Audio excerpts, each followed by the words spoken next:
What's going on, everybody? My name is Trey Divorce, and welcome to the Infinity World Show. I hope everybody out there is feeling good and feeling extremely blessed. I'm feeling good. I'm feeling extremely blessed, man. Today we got a very great show, a very good show. Shout out to Julian Johnson's Law. Today we're reacting to the Wade family, bummed for buying a home in 1954, man. Without further ado, let's get straight to it. Let's go. Your home is your castle. But for black families, that castle could be burned, bombed, or stolen, and the law would look the other way. Your home afforded you no protection. You faced injustice outside your home, and it could easily reach through the walls. No place was safe from humiliation, from pain, from violence, from brutality. Jim Crow didn't respect property lines. Deeds and titles meant nothing to him. He would find you wherever you were, especially if he felt that you were getting too close to him. This series is called No Escape because there was no corner, crevice, or crack that racism and injustice couldn't reach. It could reach your school, your job, even your home. In the first video, I told you about Thomas Smith. 5,000 people went to war with each other just to lynch one black man for something he didn't do. In this video, I'm going to tell you about a black family who was terrorized just for wanting to live in peace. They weren't safe in their own home. In fact, it was their home that made them a target. Now, before I get into this story, let me frame this out for you. And to do that, I need to talk about Erasing the Sun. If you know your black history, you know that this was a 1959 play written by Lorraine Hansberry. It was later adapted into a movie that stars some of the greatest black actors of all time: Sidney Poitier, Ruby Dee, and Lou Gossett Jr. Just to give you some background, the story follows a black family, the Youngers, from Chicago's South Side. After the family patriarch dies, they receive a life insurance check. Walter Lee, played by Sidney Poitier, wants to use the money to open a business he believes will lift the family out of poverty. But his mother, Lena, played by Claudia McNeil, wants to use the money to buy a house in the suburbs. I love this story because it captures the full weight of what it means to be black in America: the desire and the hope for better, the struggle of the present, the pain of loss, and the realities of racism. Now, I'm not going to break down the entire play here, but there's one part that matters for what we're talking about today. The family buys a home in a white neighborhood. They're ready to get out of the cramped apartment in the ghetto and into a place where they can grow and they can breathe. But before they can move in, a white man shows up. He offers to buy the house back. He represents the white neighbors, and they do not want the Youngers moving in. At first, Walter wants to take the money, but eventually he changes his mind. He tells the man, whose name is Mr. Lindner, that the family is going to move in. Mr. Lindner turns to Lena and says, "I sure hope you people know what you're getting into." The play ends with the family celebrating what's supposed to be a new beginning. But we never find out what happened to the Youngers. We never learn what the neighbors had planned for them. Not for the Youngers. But we know what they had planned for the thousands of other black families who dared to move into white neighborhoods. And that's what this story is about. What happened next? I can't lie. I would have took that money. Let's keep it going. Erasing the Sun showed us the dream. This story shows us the price that must be paid for black dreams. I've talked about housing discrimination before, in another video I did about Harvey and Janetta Clark, a black family who moved into an apartment in Cicero, Illinois in 1951. And for that, white mobs rioted and destroyed their home. That story is one of my favorites that I've ever told. Top 5 for me. So check it out if you haven't seen it already. In that video, I walk through some of the barriers that black families face when they try to move into white neighborhoods. I want to return to that history here because to understand what happened in this story, you have to understand the system that made it possible. You see, white communities fought hard to keep black people out of their neighborhoods. In 1910, Baltimore became the first city to adopt an ordinance banning black people from moving into white neighborhoods. The Supreme Court struck that law down in 1917 in Buchanan versus Worley. But it didn't end there. In 1926, the court ruled in Corrigan versus Buckley that private homeowners could still discriminate. That meant that white families could write racial covenants into their housing contracts, legally barring black families from buying homes in certain neighborhoods. Then in 1948, the NAACP took on a case to the Supreme Court called Shelley versus Kramer. It was about a black couple. J.D. and Ethel Shelley, who tried to buy a house in a white neighborhood in St. Louis. The neighbor said no, because the deed had a clause that said that no black people could ever live there. The Supreme Court ruled that judges could no longer enforce those kinds of racist covenants. Hold on, hold on. Can somebody help me? All right. Can somebody help me, please? Like, leave in a comment. Why did they want to move to these white neighborhoods? I'm really thinking, and I'm really thinking right now, and I'm really trying to figure out why. I just can't, like, why. We seen all the other videos we done reacted to. We know the history, what was done to us back in those days. Like, why would you want to move next to them? I'm really struggling to, comprehend that. Let's keep it going. But even that didn't stop the discrimination. It just moved the racism from the courtroom to the back room, in zoning boards, and banks, and federal agencies. During the post-World War II boom, when white Americans were benefiting from government-backed loans to buy homes, black people were completely shut out. Most banks refused to give black people mortgage loans because the Federal Housing Authority refused to insure mortgages in black neighborhoods. It drew maps that graded areas where black people lived as high risk. This practice came to be known as redlining. The FHA discouraged banks from making any loans in black neighborhoods and preferred loans to be given for homes in newly built white suburbs. As the federal government helped to create the middle class by backing loans for white families in white areas through New Deal and the GI Bill programs, black people were left in crammed, overrun, and squalid neighborhoods. This is how the black ghettos were created. And when black people tried to move out of the ghettos, we were met with violence. And that brings us to the Wade family and what happened to them in 1954. Andrew Wade IV was born to Andrew Wade Jr. and Rosetta Wade in Nashville, Tennessee in 1922. He was one of two children. We don't know exactly when, but the family eventually made their way to Louisville, Kentucky. Andrew's father worked as a motion picture operator and as an electrician, and his mother did domestic work. After graduating from high school, Andrew wanted to follow in his father's footsteps and become an electrician. But there were no schools in Kentucky that would accept black students into electrical training programs. So he left his home state and enrolled at Hampton University in Virginia to study. 3 years later, with the country deep in World War II, Andrew was drafted, and like so many other black men, he served his country. He fought to protect freedom and democracy abroad, even though he and his family never had it at home. After the war, he returned to Louisville. By 1950, his father owned his own electrical company, and Andrew joined him in the business. Despite Jim Crow being all around them, the Wade family lived a full life. Andrew even helped to promote the family business by appearing in newspaper ads. He was also an avid tennis player. He was good enough to win tournaments. Sometime later, Andrew met and married a woman named Charlotte. The young couple was excited and ready to build a life together. The Waves was living good. Okay. There was just one problem, one thing they were missing, a place to call home. And it was that desire, that need to plant roots, to create stability, that will lead to chaos, violence, and destruction for them. Andrew saved his money for 7 years after his discharge from the Navy, so that one day he could afford a down payment on a home for his future family. He and Charlotte first started looking for homes in black neighborhoods, but they couldn't find anything that suited their needs. So they expanded their search into white neighborhoods. Andrew knew that would bring unwanted attention, but he would later say that he had served his country in war, and he felt that he had the right to buy what he wanted with his own money. The Wades wanted a place big enough for their growing family. I'm not even gonna lie, bro. When I watch this video, I don't try to be disrespectful. No, this not even disrespectful, but I feel like that was real naive of him. I don't know. To me, I just feel like that was real naive of him. Like, did he not know what was going on around him?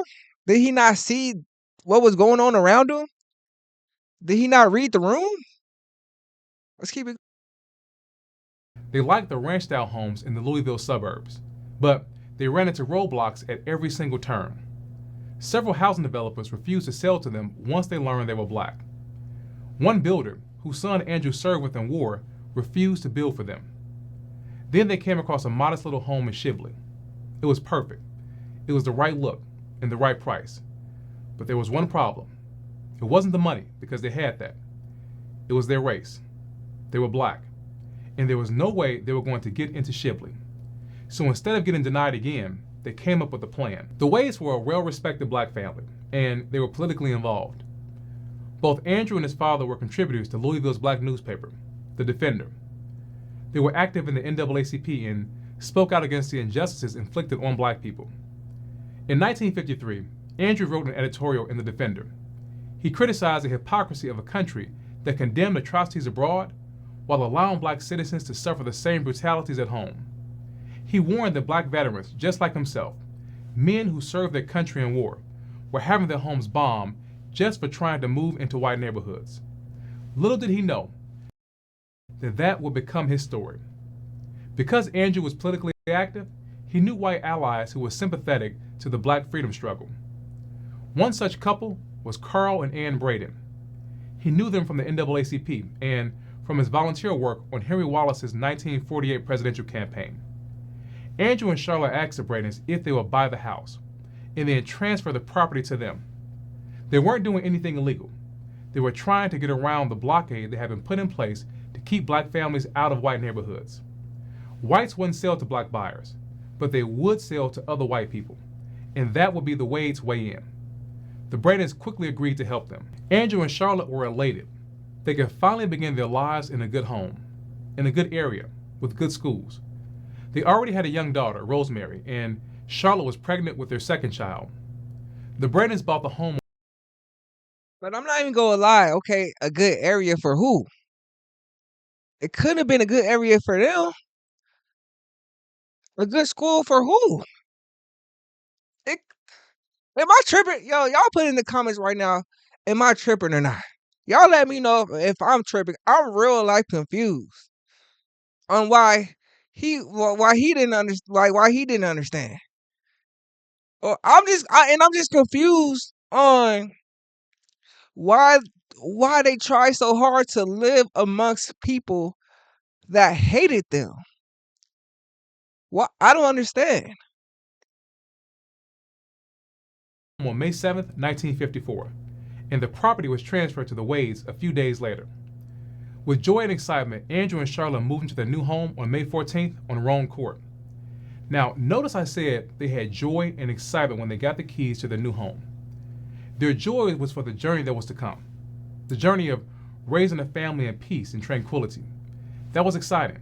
The fact that they were about to live and love together, about to raise their children, build wealth through their home. They were going to live like other Americans. But Andrew and Charlotte weren't just any Americans. They were black Americans. And what was accessible for non-black Americans was not accessible for them. The right to live free? Not for them. The right to go as you please? Not for them. The right to live where you want? Not for them. The American dream, a house, a picket fence, 2 kids and a dog? That was not for them. Not because they had done anything wrong, but because they were black. The dream that so many others got to live was about to become a nightmare for Andrew and Charlotte. On the first day that they moved in, the builder, James Roan, he stopped by to check in with Carl Braden to see if he needed anything. Now remember, he still believed that he sold the house to a white couple. But when he arrived, he saw Andrew. At first, he assumed Andrew worked for the Bradens. But when Andrew told him that he lived in the house, that was it. The injustice train started rolling at full steam. As soon as he left, he spread the word. Black people were in the neighborhood. And it didn't take long for Jim Crow's forces to mobilize and implement their black removal plan. A plan filled with injustice and violence. Remember in the beginning, I talked about a raisin in the sun and how we never found out what came next? We don't know what Mr. Lindler meant when he said that he hoped the youngers knew what they were getting themselves into. Well, what happened next to the Wades is what he was referring to. The Wades were about to live the sequel to A Raisin in the Sun. The very next day, after they moved in, Andrew and Charlotte went into town. When they came back, someone had thrown a brick through their front window. Wrapped around the brick was a message: get out by tonight. But it didn't stop there. That same night, around 10:30 p.m., a cross was burned near their home. Andrew saw the man lighting the fire and went to get his weapon to fire at them, but he stopped. He knew it would only bring more trouble. But still, it was not over. That same night again, around 2 a.m., someone fired 8 shots through their kitchen window, almost hitting them. The Jefferson County Police provided the Ways with protection. When asked by reporters if he would move, if he would leave, Andrew said boldly that he and his family intended to live or die there. Little did he know that those who wanted him gone would see just how committed he was to that statement. I'm not even gonna lie. What's y'all think? Like y'all little daughter, y'all got y'all little daughter, y'all little son there, and niggas is shooting. Like I'm just, I'm not putting my kid in that type of danger. I ain't gonna hold you. I'm not willingly putting my kid in that type of danger. I'm not gonna hold you, bro. I'm not gonna hold you. Living in the suburbs is not that important to me. I I've been the black person to live in the suburbs. I've been the black person to go to the school in the suburbs and be like the only black kid in class, or being the one or two or three black kids in class. I've been there, and going there is not tranquility. It's not better education. I remember coming out of class and seeing nigger big ass big ass letters spelling out nigger on the hallway wall. I remember that. I remember the skinheads. Uh, I remember the skinheads threatening to shoot up the school. I remember that. I remember being the only black kid in class, sitting in the front of the class. That's why I'm kind of confused. Maybe I just got a whole different perspective. You feel me? I grew up. I was that kid in the suburbs. I was that black kid in the suburbs. And I seen, that's why I feel the way I feel, because I seen the evilness in them. You seen how evil they can get, what they can do, and how there's never no consequences for them. I seen that firsthand. That's why I'm just so confused. Like, I can't imagine back then if I'm going through that, and this, and now, not now, but now, you feel me? If I'm going through that in the early 2000s, mid to early 2000s, 2011s, and all of that, I can't imagine what they was going through in 1954. And like, I just could never willingly put my kid. I'm sure my mom and dad wasn't. I'm sure my mom and dad didn't think they was willingly putting me, in harm's way or in danger or like behind enemy lines, because they probably think it shows 2011. You feel me? Or it's 2009. It's 2000. It's 2000 and 2000. 2001. So I'm probably sure they wasn't thinking that. But I don't. I'm in 1954. I'm thinking that. I'm thinking about that. I'm thinking about, okay, how this gonna affect my child. Okay, if something go down, is my child gonna get harmed? I don't know, but I mean, fight the good fight, but it couldn't have been me. Especially the dying part. Can you imagine this? I've said this before and it's worth saying again here. This happened to the Wades, and it happened to them in real time. It's important for you not just to hear me tell you the story, but to truly picture Andrew and Charlotte and their daughter Rosemary. Picture them in that home, boxes still scattered around. See the family going out to buy things for their new home, being excited, and coming back to find a brick through their window with a note wrapped around it that says, "Get out."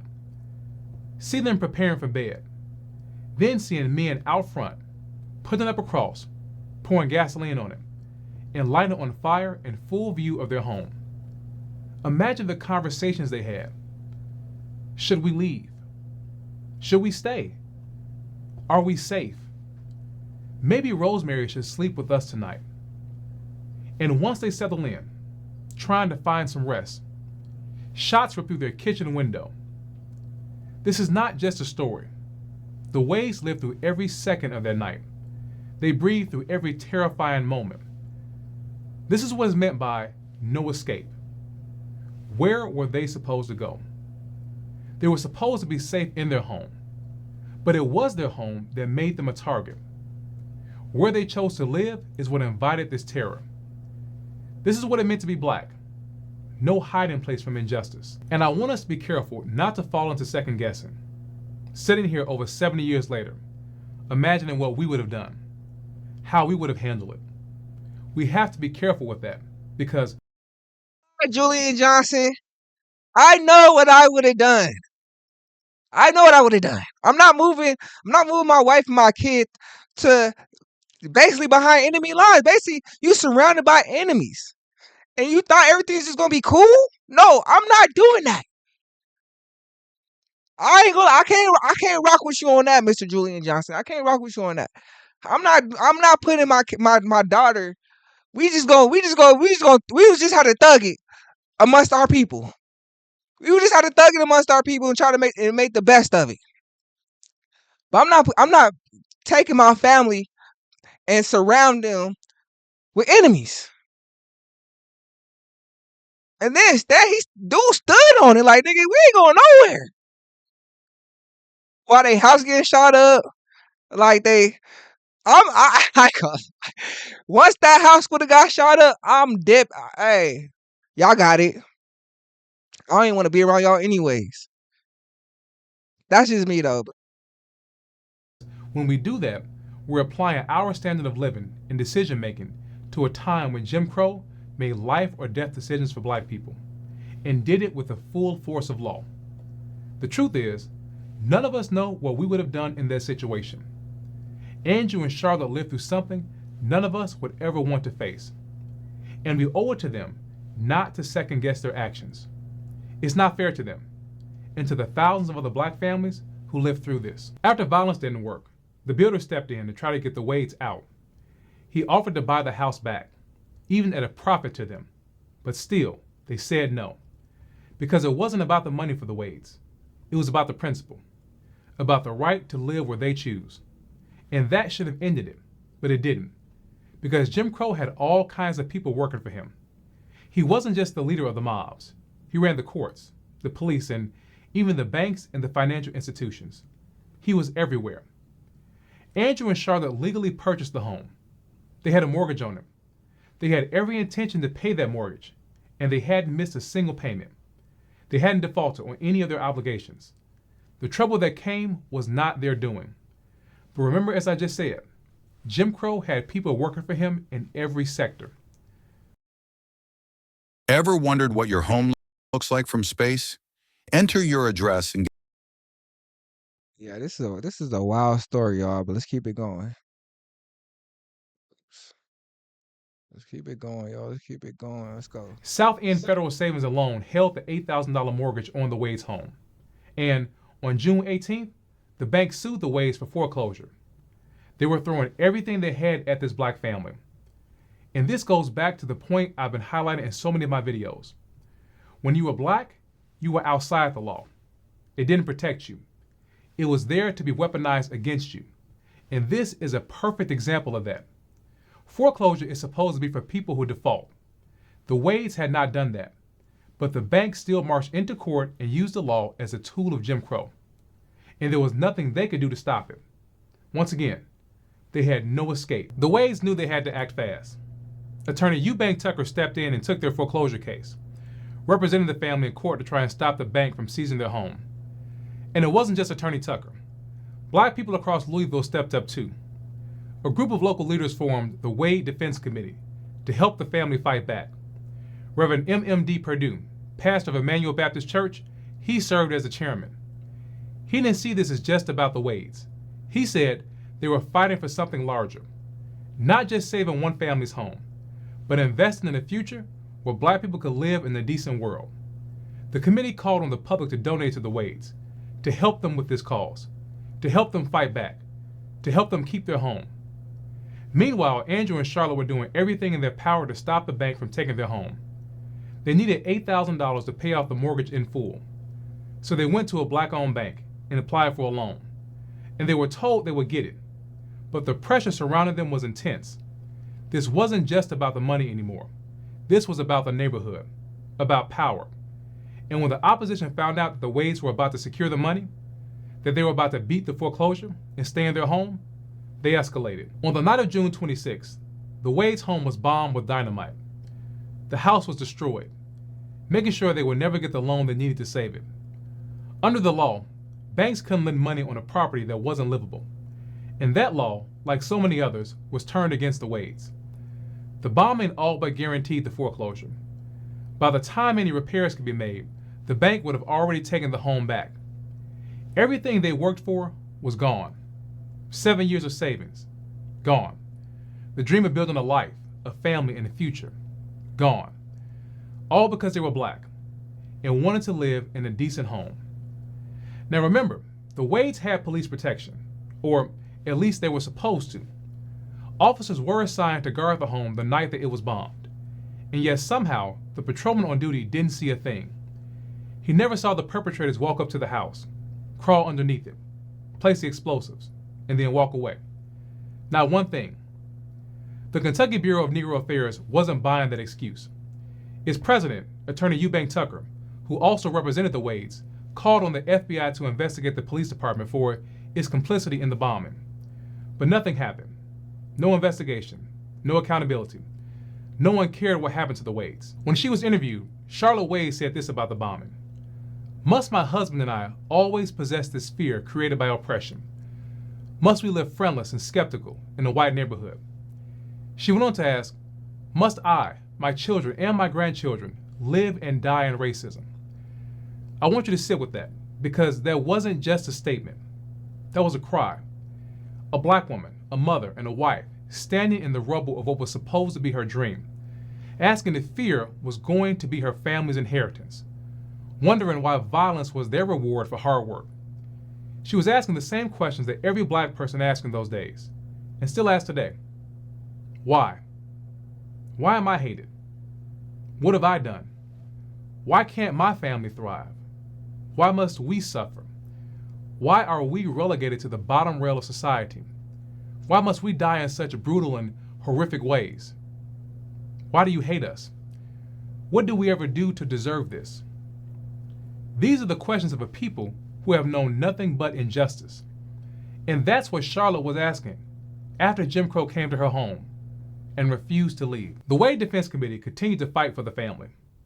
They declared July 18th Andrew Wade Day, a day to raise money so that the Wades could buy the mortgage and stop the foreclosure and rebuild what had been taken from them.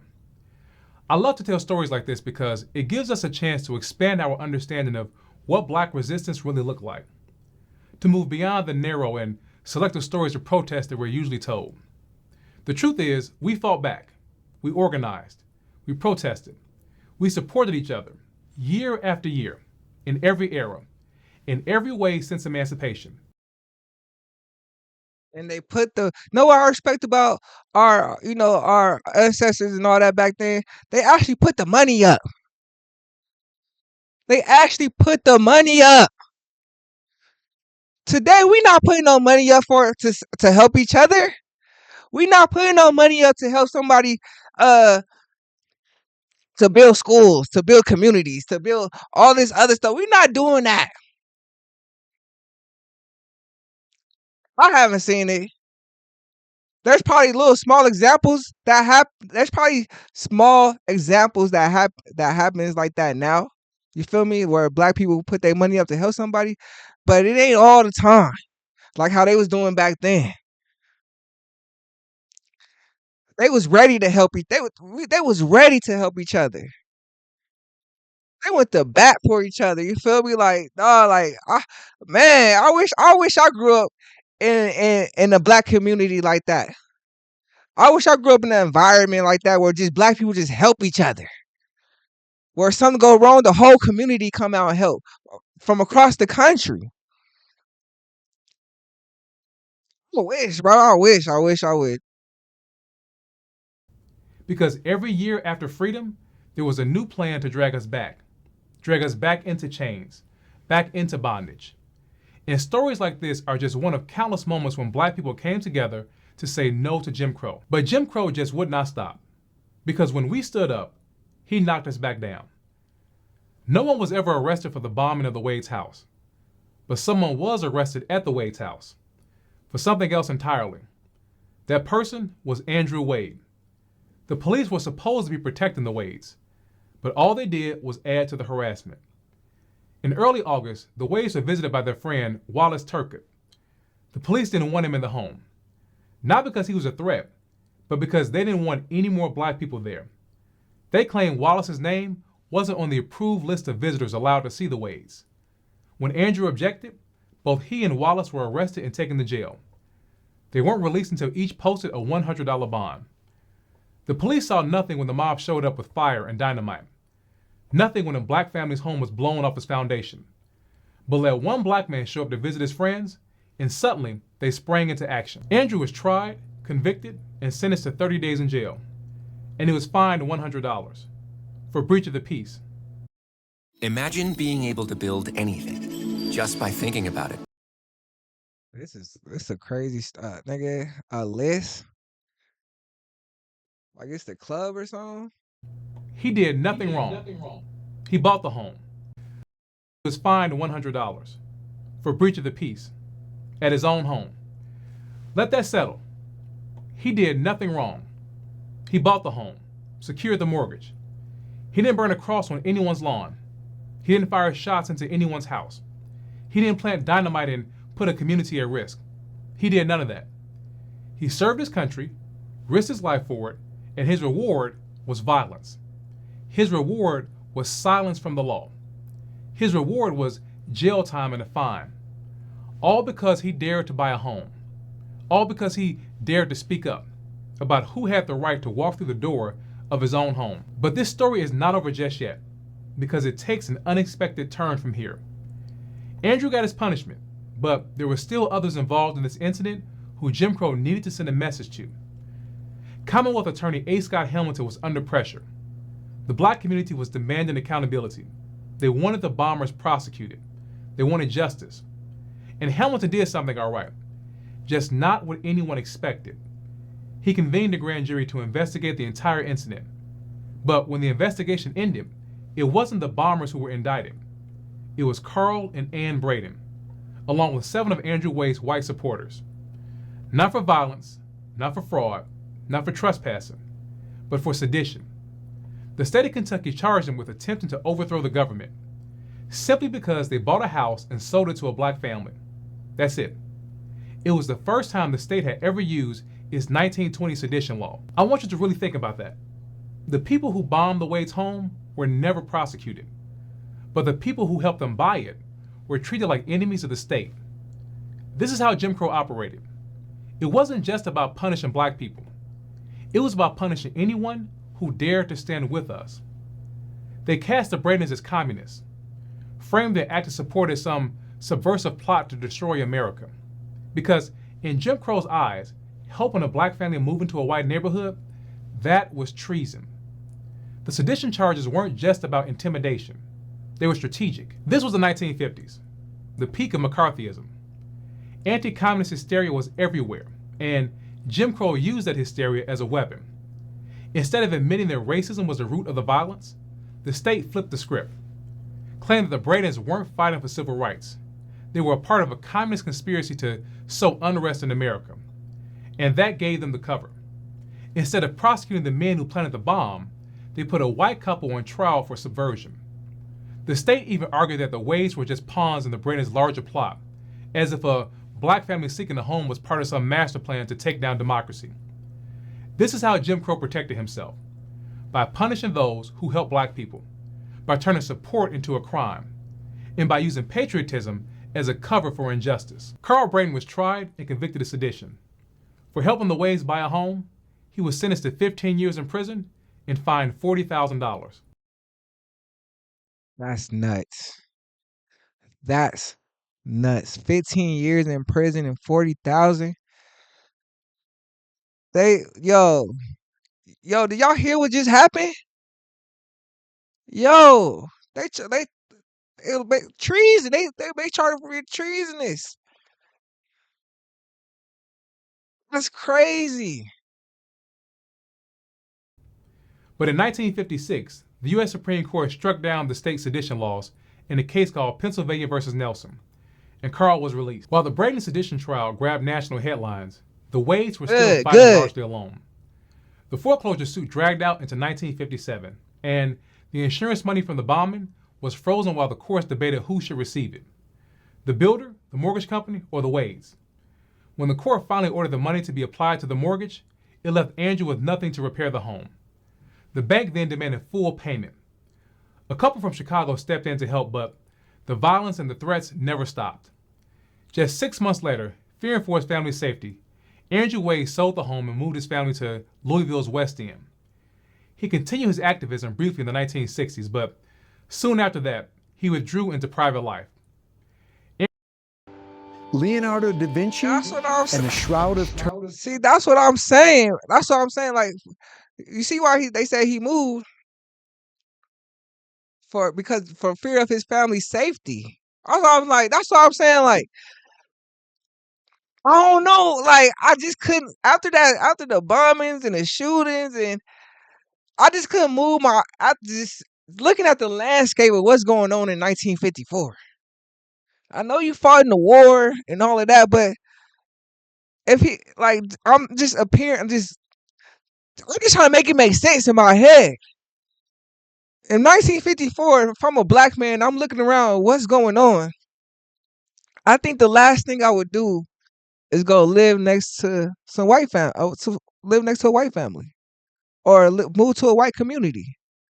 If I'm noticing everything that's going on, I'm knowing what they doing to the black people that came back from the war. I'm seeing how they hanging niggas. I'm seeing what they like, how they treating I'm seeing how they treat my people. And you still decide. I feel wrong for even saying this, but dog, you knew what was gonna happen. You might as well stood on business. You might like, no, we living here, and fuck it, we out here. If y'all got a problem, we here. You might as well just went out there and stood on business. Say we here, nigga. Y'all shoot, we shooting back. Cause you had to have known what was about to happen, or what was gonna go happen. I don't know. I don't know. Maybe I don't know. I don't know. I don't know, bro. At the age of 83, the Wades rarely spoke about what happened in 1954. And to be honest, who could blame them? What they endured was too much. It broke something in them. They'd had enough of Jim Crow. Not because they were weak, but because he was relentless. We have never been a match for Jim Crow. Not in strength, not in force. His weapons were more powerful. His tactics more brutal. It has never been a fair fight. And the Wades decided that they no longer wanted to wrestle with Jim Crow. He could keep the house, he could keep the neighborhood, and he could keep the lie. That is why this series is called No Escape. Because for families like the Wades, the walls of their home couldn't shield them. The law couldn't shield them. Not even silence could shield them. There was no escape. Not from violence, not from the punishment, and not from the lie. That's what the weight of injustice does to black people. It doesn't just chase us. It wears us down. It drains the hope. It steals the fight. Because when you realize there is no way out, no courtroom, no police, no bank, no law that will stand up for you, escape becomes a dream. And the pressure becomes unbearable. That's what happened to the Wades. They didn't give up. They just couldn't escape injustice. And that's why we have to tell these stories. Jim Crow had his say in 1954. But today, we are having ours. Jim Crow kept the lie, but we carry the truth. We tell the story. We tell it for Andrew, for Charlotte, and for Rosemary, and for the Bradens even. The Wades didn't get justice in 1954, but by remembering them and what happened to them, we give them justice today. Because memory is a form of justice. So we remember them. We let the world know what they went through, what they could not escape. And in the next video in this series, I'm going to give you another name, another story that proves there was no place safe for us. You've heard from me, now I want to hear from you. Had you ever heard of the Wades before? And Man, I appreciate everybody tuned in. Make sure y'all like, share, and subscribe. Man, that was the end of the video. That was a crazy video. I ain't gonna lie, that video, I understand, You fought in the war. You feel like you coming back. You feel like, man, I fought for this country. I could live where I want to live, but that just wasn't reality. You feel me? And I understand you. He thought he was moving his family to a better community, better schools. You feel me, and all of that. But I think a lot of black people now, you feel me, think moving to a white community is so much better. Then when y'all get there, y'all find out I'm just living next to my people. You feel me? Like it's cool living. It's tired of getting stopped by the police all the time. Getting questioned all the time. So I remember I remember driving. I remember being in a car with my friends, and they pulling me outside. I guess somebody robbed the Safeway around the corner somewhere, and they pulling me over. They questioning me. Did you rob a Safeway? We seen a little black kid that was just like you that did it. They questioning me. Like, like, bro, like I don't know. It's not. It's. I'm just saying, living in the white community, it's not all that's cracked up to be a lot of times. It's not all that cracked up to be a lot of times. And you know, I guess they thought that back then they wanted to move to a better community, and the white community was the better communities. And people still today think that now. But I'm just letting y'all know from my experience. It ain't all that. It ain't all of that. The grass ain't greener the grass ain't so much greener on the other side. The education ain't that much better. I'm trying to tell y'all, them people ain't that much. Them people ain't smarter than us. They ain't getting this super supreme education and all of that. They not getting that. They not getting a super like I don't know, maybe because I done went to a black white school and I done went to a black school. You feel me? I done went to a white school and I done went to the black school and I felt like I learned more at the black school. I was comfortable there. I didn't have so much anxiety. You feel me? And they knew how to teach me. They knew how to get to me. They knew how to make it make sense for me. The white school, when I went to the white school, I went through racism, niggas arguing all the time. White teachers hated me. I had a teacher tell me, I think it was like 7th grade, 8th grade. She was like, I promise you. She was like, I promise you, I promise you, I'm gonna see fit that you fail. She said every high school you try to go to, every basketball team I'm gonna see fit that you fail. Her name was Miss Bootman. The teacher that told me to go sit, her name was Miss Wilson. I still remember these teachers' names. I'll try to tell you, so it ain't all that cracked up to be, but I understand that she wanted. I understand as a man, you feel me, that you want to uh give your family the best life you can give. You feel me? So I'm not even judging that, man. I understand what he was trying to do. You feel me? And like I said, if he was gonna do that, he knew what was about to happen. Uh Mr. Wade knew what was about to happen. He should have went out there with his gun, like, hey, I'm standing on business. Whoever don't like that I'm here, what's up? He might as well did that. You feel me? But what y'all think? Have y'all ever heard of the Wade family story? What y'all think on this story? Leave in the comments, man. Make sure y'all like, share, and subscribe. And shout out to Julian Johnson's Law, man, for bringing out more history that we need to know and discuss. And let's never forget what our ancestors went through, because they always try to tell us, man, that was a long time ago. Just forget about it. That was a long time ago. Just forget about it. But they don't never tell the Jewish people to forget about the Nazis. This is the same time, but they would tell us to forget about what happened in the 50s, in the 40s. But they won't tell the Jewish niggas to forget about what happened in the 40s and the 50s. Come on now, bro. Come on now, man. So, anyways, man, make sure y'all like, share, subscribe. Like, share, subscribe. And I'll see y'all later. Peace out.